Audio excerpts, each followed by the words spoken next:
अस्सलामुअलैकुम, आप देख रहे हैं समा, मैं हूँ फवाद ज़ैदी और मैं हूँ किरण आफ्ताब। आगाज करते हैं, अहम तरीन खबरें आपको देते हैं। साबिक वजीर आजम नवाज शरीफ कोट लखपत जेल से अस्पताल क्या पहुंचे, सियासी तवानाई मिल गई। अयादत करने वालों से सियासत पर गुफ्तगू कर रहे हैं। लीगी रहनुमाओं से मुलाकात में हुकूमत पर कड़ी तनकीद की। कहा सेहत कार्ड का इजरा तो लीगी हुकूमत का मंसूबा था। हुकूमत अपना लेबल लगा रही है, नाकिस पॉलिसियों से मईशत का बुरा हाल है। मियाँ साहब ने शिकवा भी किया कि डॉक्टर कहते हैं कि टेंशन ना लें। ये बात तो उन्हें कहनी चाहिए जो टेंशन दे रहे हैं। मियाँ साहब को टेंशन दे कौन रहा है ये नहीं बताया। मरियम नवाज बोली, नवाज शरीफ जेल वापस जाना चाहते हैं। मियां साहब तो चाहते हैं कि उनको जेल वापस ले जाए। नवाज शरीफ जेल से अस्पताल क्या पहुंचे, सियासत का मौका मिल गया। पीटीआई के खिलाफ सियासी बयान दाग दिया। अयादत के लिए आने वाले रहनुमाओं से गुफ्तगू में कहा, हुकूमत नून लीग के मंसूबों पर अपना लेबल लगा रही है। साफ हेल्थ कार्ड उन्होंने इशू किया, जिसकी मिसाल वही है कि जो पुरानी शराब है नई बोतल में है। मियाँ साहब को ये भी कि मुल्क जो है वो नीचे दिन ब दिन नीचे जा रहा है। नवाज शरीफ ये भी बोले कि डॉक्टर कहते हैं टेंशन ना लें, ये तो उन्हें कहना चाहिए जो असल टेंशन दे रहे हैं। मियाँ साहब को टेंशन कौन दे रहा है, ये मामला गोल कर गए। लीगी रहनुमा तो नवाज शरीफ को लंदन भिजवाना चाहते हैं, मगर मरियम नवाज ने साबिक वजीर आजम की अजब ख्वाहिश बताई। मियां साहब तो चाहते हैं कि उनको जेल वापस ले जाए। एक और लीगी रहनुमा इमरान नजीर का कहना था कि अगर नवाज शरीफ ने एहतजाज की कॉल दी तो हुकूमत संभाल नहीं सकेगी। मेडिकल बोर्ड ने मियां मोहम्मद नवाज शरीफ के दिल का इलाज कराने की सिफारिश कर दी है। साबिक वजीर आजम अस्पताल में रहेंगे या जेल भिजवाए जाए, फैसला महकमा दाखिला करेगा। लाहौर से मोहम्मद अली जड़ की रिपोर्ट। नवाज शरीफ को अस्पताल में जेरे इलाज रखना है या दोबारा जेल मुंतकिल कर दिया जाए, मेडिकल बोर्ड ने तजावीज भिजवा दी। हतमी फैसला महकमा दाखिला करेगा। मेडिकल बोर्ड के सरबराह ने हतमी मीटिंग के बाद मीडिया को ब्रीफिंग में नवाज शरीफ को लाहक बीमारियों की तफसील गिनवाई और सिफारिशात से मुतालिक भी आगाह किया। उनको ब्लड प्रेशर भी है, शुगर भी है, गुर्दों का भी प्रॉब्लम है, खून की शरियानों का भी प्रॉब्लम है और हार्ट का भी प्रॉब्लम है। हमने रिकमेंड किया कि इनका स्पेशलाइज्ड ट्रीटमेंट होना चाहिए। किस चीज का? हार्ट का। मैं समझता हूँ कि जो बीमारियां हैं उनका काफी सारा इलाज जो है ना वो पाकिस्तान में मुमकिन है। नवाज शरीफ को जेल से अस्पताल मुंतकिल हुए 4 दिन हो गए। इस दौरान उनके खून के मुख्तलिफ टेस्ट, सिटी स्कैन और अल्ट्रासाउंड किया गया। वजीर रेलवे शेख रशीद कहते हैं, इमरान खान उस्मान बुज़दार के साथ सीसा पिलाई दीवार की तरह खड़े हैं। आज वो बिलावल भुट्टो से मुतालिक अहम बयान देने ही वाले थे, बस लोग बीच में आ गए। तो बहुत जिम्मेदारी से कहूँगा कि इमरान खान उस्मान बुज़दार के साथ खड़ा है, सीसा पिलाई दीवार की तरह। मैं कह चुका हूँ कल के पथरी का इलाज जो है ये कोई ऐसी बड़ी बीमारी नहीं, इसका इलाज लाल हवेली में है। क्योंकि शहबाज साहब के डॉक्टर ने कहा कि इसको खुली फजा में रखो, हमारी छत बहुत ऊंची है। और बिलावल का इलाज भी उधर ही, आज मैं तो बहुत अहम बयान देने वाला था, लोग बीच में पड़ गए हैं। परसों कहा था ना, नहीं वापस जो मैं कह दूं वो जिंदगी में वापस नहीं लेता। हो मेरी सुलह गई है रानी के साथ। सरकारी मीडिया की मदद मांग रहे हैं कि मीडिया वाले मेरे साथ कंधा लगाएंगे, हुकूमत गिराएंगे। वो बच गिराना कंधा ना लेना उसको। वो शहबाज शरीफ कहता वास्ता अल्लाह रसूल का, शेख रशीद ना आए, अल्लाह रसूल का वास्ता स्पीकर साहब। वो उसके कदमों में गिरा हुआ है कि मेरा नाम प्राइम मिनिस्टर इमरान खान ने भेजा है, कानूनी तौर पर उसका कोई रास्ता नहीं रोक सकता। पब्लिक अकाउंट कमेटी चलाना स्पीकर का काम नहीं है। नवाज शरीफ के करीबी साथी लीगी रहनुमा परवेज रशीद ने डील की बात सख्ती से मुस्तरद कर दी है। शेख रशीद को चैलेंज दिया कि हिम्मत है तो डील करने वाले का नाम बताएं। तहरीक इंसाफ ने उस्मान बुज़दार को वज़ीर आला तो बना दिया, लेकिन अब खुद ही उनसे ताउन नहीं कर रहे। उन्होंने और क्या कहा, सुनते हैं।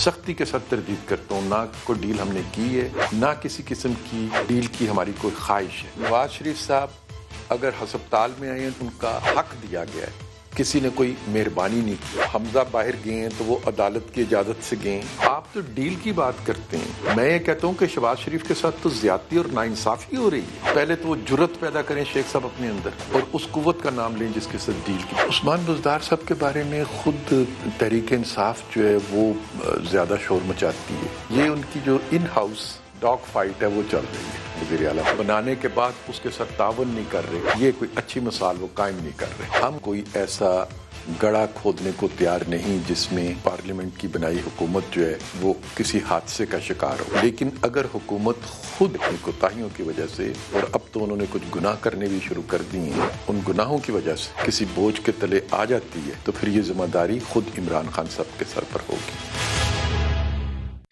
दूसरी जानिब कयासराइयां और अफवाहें दम तोड़ गई। पीसीबी ने सरफराज अहमद को वर्ल्ड कप के लिए कप्तान बनाने का ऐलान कर दिया।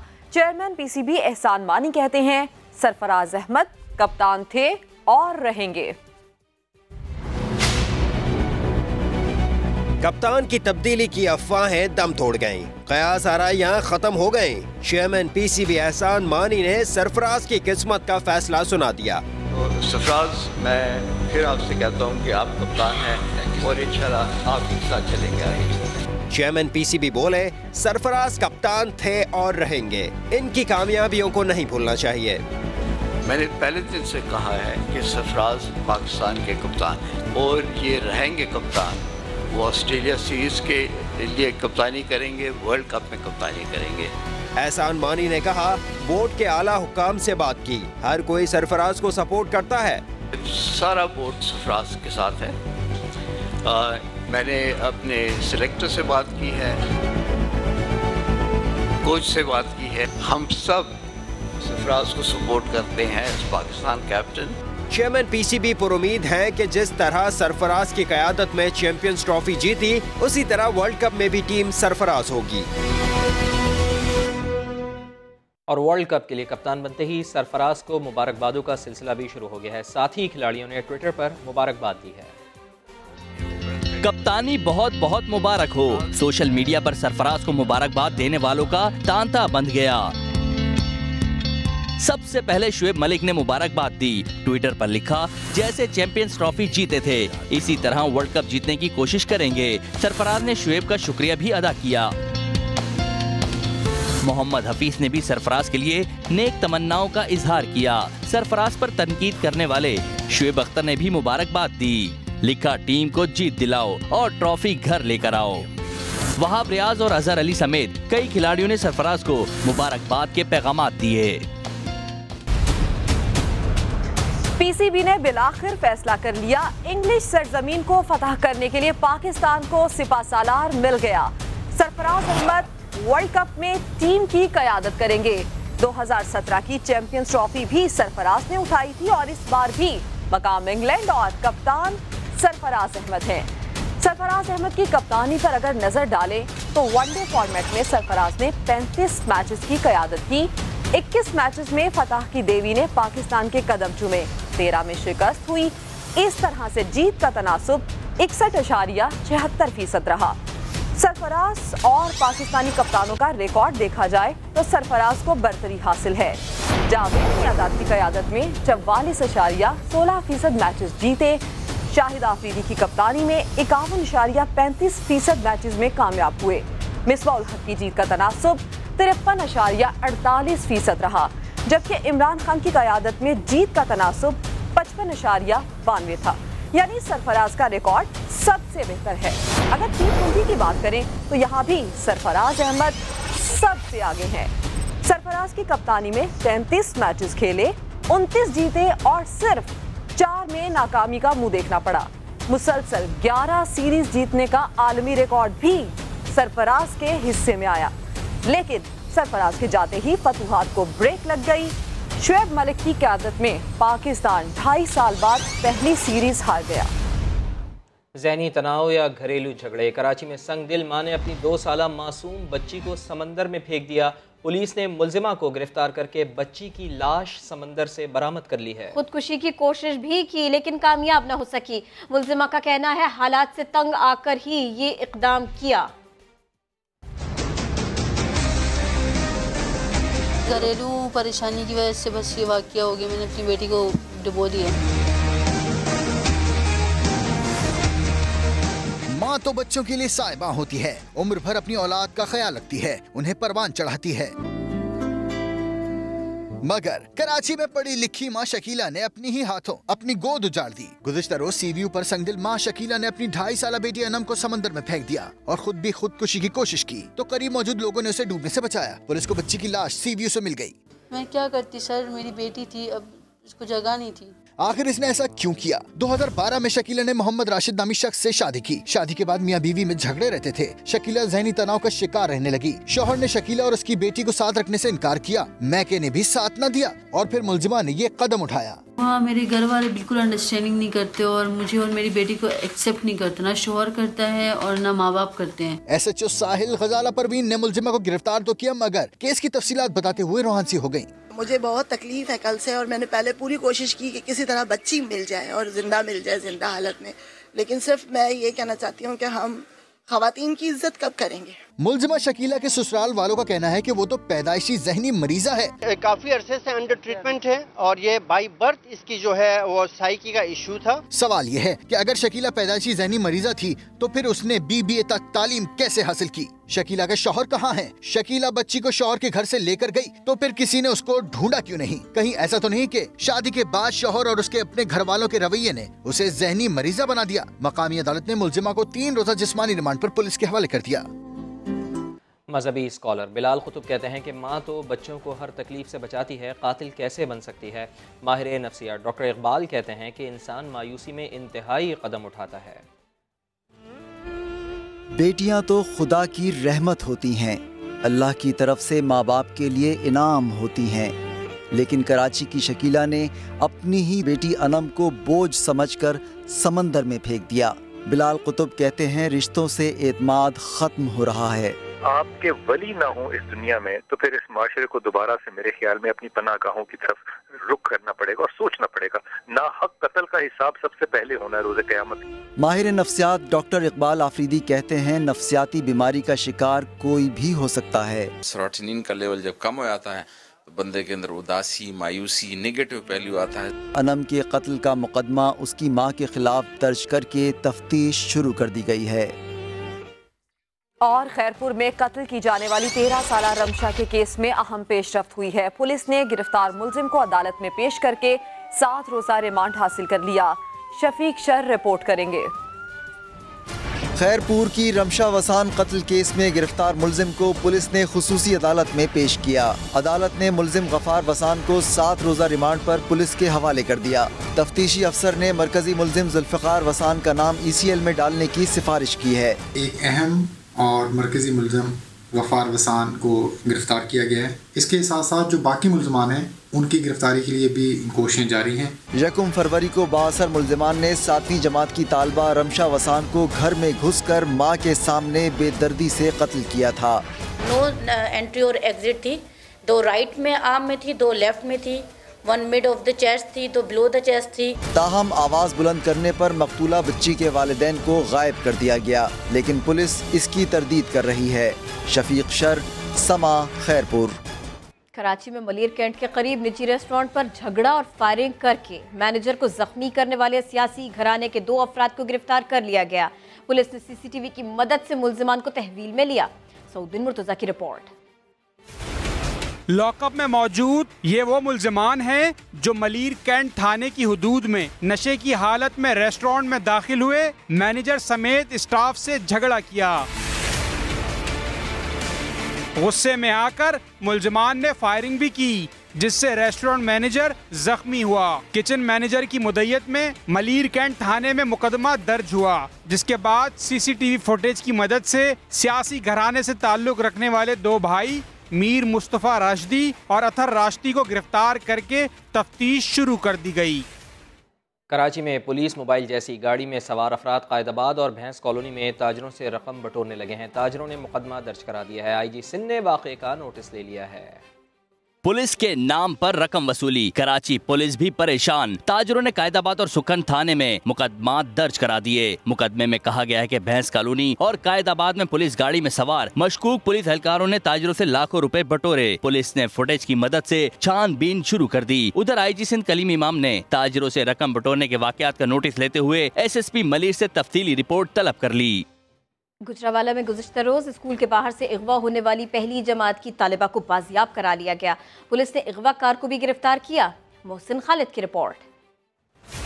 गुजरावाला के इलाके फकीरपुरा से बच्ची को अगवा करने वाला मुलजिम पकड़ा गया।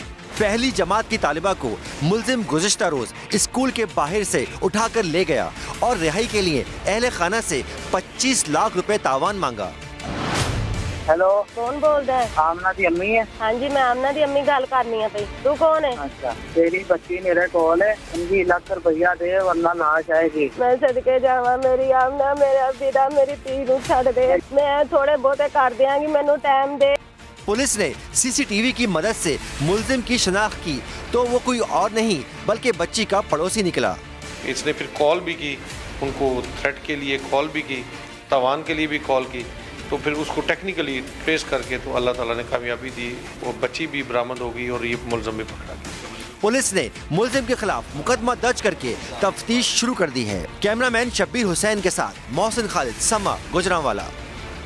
लाड़काना के गांव से गुज़िश्ता रोज़ अगवा होने वाली 2 ख़वातीन और नौमौलूद बच्चे को पुलिस ने बाजियाब करा लिया है, मगर बच्चे की ज़िंदगी ना बचाई जा सकी। नवीद लाड़क की रिपोर्ट। पसंद की शादी 2 बरादरियों में दुश्मनी की वजह बन गई। लाड़काना के गोट साहिब खान में मुल्जिमान मलानो बरादरी की 2 ख़वातीन और 6 दिन के बच्चे को अगवा करके ले गए। पुलिस ने रात गए कार्रवाई करके मुग़वी ख़वातीन और बच्चे को बाजियाब करवा लिया। फ़ौरन इमीडिएटली पुलिस ने रिस्पॉन्ड किया था। कुछ टाइम बाद जो है ना उन्होंने रब्ता किया कि ये ख़वातीन हम छोड़ रहे हैं, आप हमारी ख़वातीन, तो हमने वो वापस करके उनकी ख़वातीन उन्होंने हमारे हवाले कर दी जो मलानो कौम की थी। बच्चे की हालत खराब होने पर उसे चांडका अस्पताल के चिल्ड्रन वार्ड मुंतकिल किया गया, मगर वो जांबर ना हो सका। इमरान खान साहब और मुराद अली शाह इल्तिजाई को तारक चांडियो और जो भी उनमें बच्चे के इसमें है खून में कत्ल करने में और उसको तकलीफ देने में, उनको जल्द से जल्द गिरफ्तार करे और उसको सजा दे। पुलिस ने हमले और अगवा का मुकदमा दर्ज करके 2 ख़वातीन समेत 5 अफराद को हिरासत में ले लिया है। अहले खाना ने आला हुक्काम से वाक़े का नोटिस लेकर मुल्जिमान के खिलाफ सख्त कार्रवाई का मुतालबा किया है। कैमरामैन तारिक चना के साथ नवीद लाड़क, समा, लाड़काना। लाहौर से अफसोसनाक खबर शामिल करेंगे, जहां शादरा टाउन में नौजवान ट्रेन की जद में आकर जाँ भाग हो गया। समा के नुमाइंदे रियाज अहमद हमारे साथ मौजूद हैं। रियाज, बताइएगा कि ये लापरवाही थी या फिर खुदकुशी थी? जी बिल्कुल, ये लापरवाही थी। ये मकबरा मोड़ के करीब जो शादरा टाउन का इलाका है, वहाँ पर ये नौजवान जो था वो इसने हैंड फ्री लगाई हुई थी और मोबाइल पर किसी से बातें करता हुआ जब रेल की पटरी क्रॉस करने लगा तो इसको ट्रेन की आवाज सुनाई नहीं दी और ट्रेन आकर इससे टकराई, जिससे ये मौके पर ही हलाक हो गया। पुलिस का भी ये कहना है कि जो वहां पर मौजूद लोग थे लोगों ने इनको बहुत आवाजें भी दी कि ट्रेन आ रही है, लेकिन ये नौजवान तो जो था वो सुन ना सका और उसी वजह से ट्रेन की जद में आकर हलाक हुआ। इसका नाम उमर है और ये शरदपुर का रहने वाला है। जी, पुलिस के मुताबिक नौजवान हादसे के वक्त हैंड फ्री इस्तेमाल कर रहा था। बहुत शुक्रिया आपका रियाज अहमद, आप हमें आगाह कर रहे थे। पेशावर में खुदा माफिया और बिजली चोरों के खिलाफ घेरा तंग ऑपरेशन के खिलाफ बल्दियाती नुमाइंदे एहतजाज करते रहे। साद बिन उवैस की रिपोर्ट में मजीद जानिए। वर्सक 2 सब डिवीजन पेशावर में पेस्को और पुलिस ने की मुश्तरका कार्रवाई। 100 से जायद डायरेक्ट कुंडे हटा दिए और कई ट्रांसफार्मर से बिजली मुनक़ता कर दी। पेस्को टास्क फोर्स की कुंडा माफिया के खिलाफ कार्रवाई पर मकामी नाज़मीन और कौंसलर ने शदीद एहतजाज किया और रोड ब्लॉक कर दिया। पेस्को हुक्काम का 2 टोक मौक़िफ़ है कि कुंडा माफिया के खात्मे तक ऑपरेशन जारी रखा जाएगा। साद बिन उवैस, समा, पेशावर। उधर भावलपुर में आवारा कुत्तों ने सिर्फ 20 घंटों के दौरान 65 से जायद अफराद को काट लिया। अस्पतालों में वैक्सीन नायाब हो गई है। एहसन अंसारी की रिपोर्ट। बहावलपुर में आवारा कुत्तों की भरमार, शहरियों का घर से बाहर निकलना मुश्किल हो गया। सिर्फ 2 रोज में 65 से जायद अफराद को काट लिया। मैं जा रहा था गली से, उंगली पे काट के फिर भाग गया। एक दांत यहाँ लग गया और एक दांत यहाँ लगा। सिविल अस्पताल में 45 जबकि विक्टोरिया अस्पताल में 20 मरीज लाए गए। कल इवनिंग शिफ्ट में इन डॉग बाइट पेशेंट्स की तादाद कोई 16 से 18 थी। ये पूरी तादाद 40-45 बनती है। कुत्तों के काटने से मरीजों की तादाद में खतरनाक हद तक इजाफे के बायस बेशतर सरकारी अस्पतालों में वैक्सीन नायाब हो गई। शहरियों का मुतालबा है कि इंतजामिया जल्द अज जल्द आवारा कुत्तों का खात्मा करे। एहसन अंसारी, समा, भावलपुर। कुछ दीगर खबरें आपको देते हैं। कोयटा में बारिश और बर्फबारी, मौसम सर्द हो गया। साल भर बाद बर्फबारी से लोग बहुत खुश हुए। नूरुल आरिफीन की रिपोर्ट। कोयटा में पहले बारिश ने रंग जमाया और फिर आसमान से गिरते बर्फ के गालों ने समा बांध दिया। बारिश और बर्फबारी से शहर का हुस्न मजीद निखर आया। दिलफरेब मौसम से लुत्फानंदोज होने के लिए बड़ी तादाद में शहरी घरों से बाहर निकल आए और हसीन मनाजिर को कैमरे की आंख में महफूज करते रहे। बहुत अरसे बाद बर्फ भी पड़ी और सर्दी भी ऐसी जबरदस्त पड़ी है कि मजा आ रहा है। बर्फबारी से शहरियों के चेहरों पर खुशी फैल गई। अल्हम्दुलिल्लाह का बड़ा एहसान है, हुई तो हल्की हल्की बर्फबारी है, अल्लाह से उम्मीद है, दुआएं हैं, इंशाल्लाह और भी होगी, मौसम भी बना हुआ है। महकमे मौसमियात के मुताबिक आइंदा 24 घंटों में कोयटा और जोब डिवीजन में मजीद बारिश और बर्फबारी का इम्कान है। कोयटा में पड़ने वाली हल्की बर्फबारी ने शहरियों के मूड खुशगवार बना दिए। कोई तफरीह मकामात की जानिब जा रहे हैं तो कोई फूड स्ट्रीट का रुख कर रहे हैं। कैमरामैन जफर बलोच के साथ नूर आरफीन, समा, कोयटा। आने वाले बिलों ने सार्फिन को चकरा कर रख दिया है। लाहौर से रिपोर्ट कर रहे हैं मोहम्मद लुकमान। पहले गैस की कीमत में इजाफा हुआ, बाकी कसर ओगरा के नए स्लैब्स ने पूरी कर दी। एक चूल्हा जले तो बिल तकरीबन 300 रुपए, गीजर और हीटर जले तो बिल हजारों में आने लगा। ज्यादा बिलों के मुतासरीन का एक हजूम सुई नॉर्दर्न के दफातर के बाहर नजर आ रहा है। पहले ये रिकॉर्ड है, इसके ऊपर 1500, 1600, 1800 ये बिल है। अब 34,400 बिल आया एक महीने का, मैं कहाँ से पूरा करूँ? 15,000 रुपया रिक्शा चला के अपने बच्चों की मजदूरी करता हूँ, तो ये इतना बिल मैं किधर से दूँ भाई?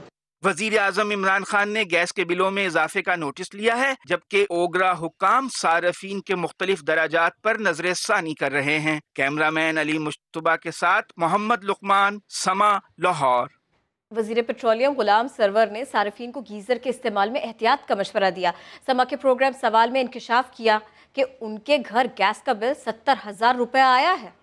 मेरा 70,000 बिल आया तो मैंने गीजर 2 गीजर लगे थे, एक गीजर डिस्कनेक्ट करवाया, एक गीजर रखा। जो एक गीजर मैंने रखा, मैं उसे सुबह नमाज के टाइम ऑन करवाता हूँ और जब सब लोग फारिग हो जाते हैं उसे ऑफ करवाते हैं। तो कम अज कम हर सारिफ को, हर शहरी को थोड़ा असासे जिम्मेदारी भी करना चाहिए।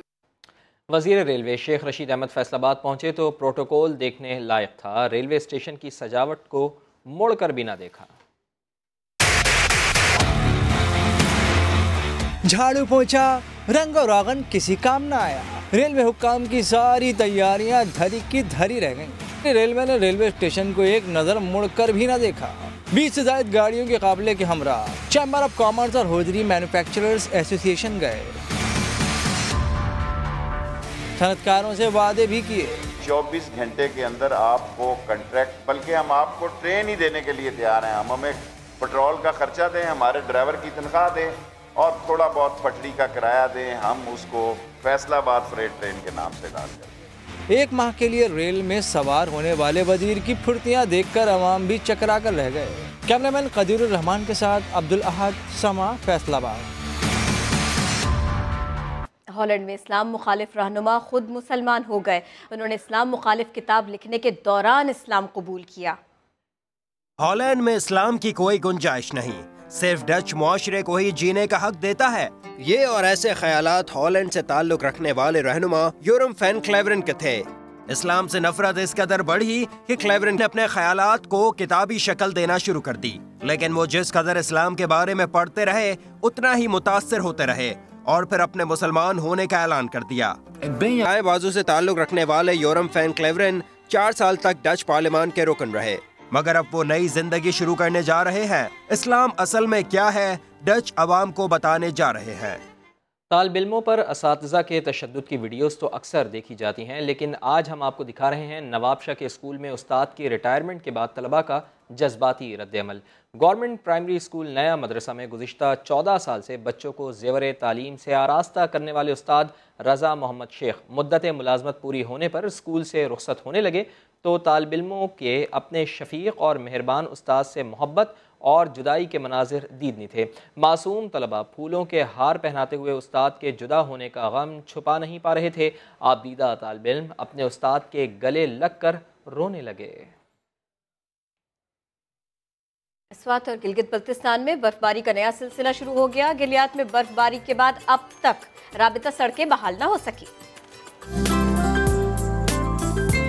स्वात में आसमान से गिरते मोतियों ने बालाई इलाकों का हुस्न दुगना कर दिया। खूबसूरत नजारों से लुत्फानंदोज होने के लिए सयाहों ने कालाम का रुख कर लिया। 2 रोज के वक्फे के बाद गिलगित बल्तिस्तान में बर्फबारी और बारिश का नया सिलसिला शुरू हो गया। खुंजा और नगर में सड़कें और मैदान बर्फ से छुप गए। बालाई इलाकों का शहरों से जमीनी राब्ता मुनक़ता हो गया। गलियात में मरी रोड समेत दीगर राब्ता सड़कें 11 रोज से बंद है। खाने पीने की अशिया नायाब हो गई। लोग पैदल सफर करने पर मजबूर हैं। पंजाब और खैबर पख्तूनख्वा की इंतजामिया सड़क की बहाली के लिए इमदादी कामों में मसरूफ है। और इसी के साथ ही बुलेटिन अपने अख्ताम को पहुंचता है। आप विजिट कर सकते हैं हमारी वेबसाइट sama.tv। इसके अलावा आप हमें फेसबुक और ट्विटर पर भी ज्वाइन कर सकते हैं। एक ब्रेक के बाद हेडलाइंस के साथ दोबारा हाजिर होंगे। देखते रहिए समा।